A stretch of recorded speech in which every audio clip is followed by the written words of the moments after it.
What's going on, everybody? Jake here with Bandit Fitness Equipment, and today we're going to be talking about treadmills, specifically some things you want to keep in mind when you're in the market for one. Whether you're looking online or you're looking locally, these are going to apply and things you want to kind of keep on your checklist. We're going to be using primarily some of these Spirit Fitness X Series treadmills to kind of go over features you're going to find on entry level to a little more upgraded versions.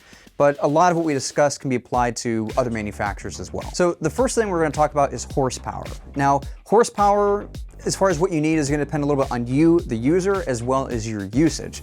If you're a heavier user or if you're just a heavier person, you might want a little bit of a higher horsepower, more like a 3 to a 4.0, something more you'd find in a commercial setting. Horsepower on a treadmill is going to range usually between about 2 to 4. We recommend trying to find something at least 2.5 or higher.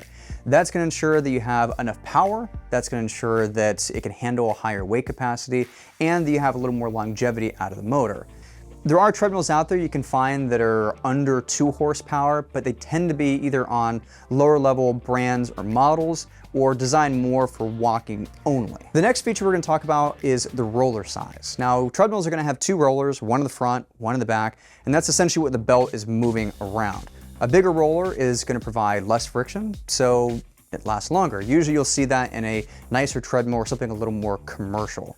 A smaller roller is going to create more wear and tear on the belt, so it'll kind of wear it out faster. It's going to require more maintenance. Usually a 2 to a 2.5 is pretty standard. Of course, you might also find ones as high as 3 or 3.5.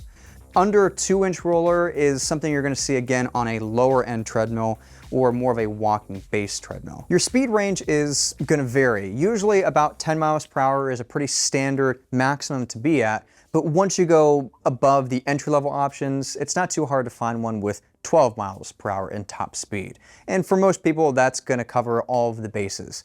On an incline perspective, 10 to 15 degrees is also pretty standard. You can find treadmills, different makes and models that will go higher. There are even some higher commercial treadmills that can go to a decline, but again, those are going to be on more of a specialized or a commercial unit. Now, another great feature you can find on a lot of home use treadmills is a folding feature. Now, folding obviously is going to be good if you have space limitations or if you want to make it easier to clean under the treadmill. Nowadays, they're pretty easy. They self-control on the way down, so don't worry about all the weight falling back on you.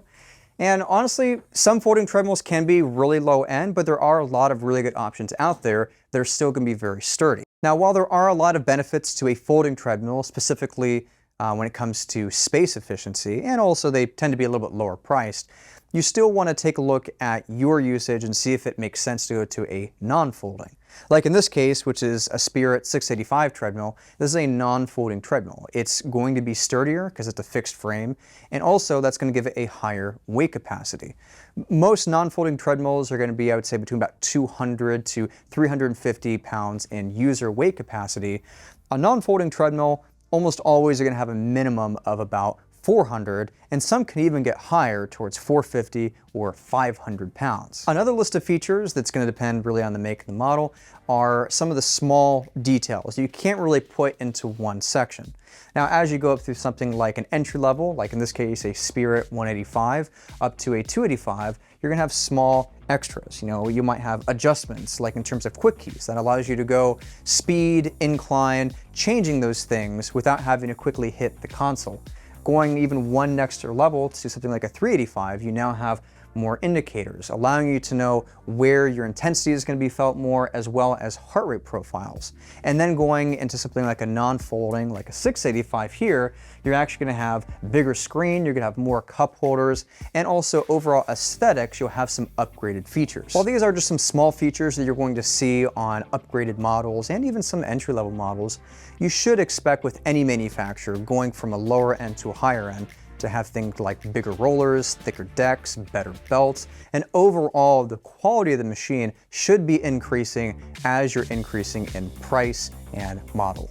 So these are some features and things that you should keep in mind when you're in the market for a treadmill. Again, a lot of it's going to depend really on what you're looking for and what you're trying to get out of the machine itself.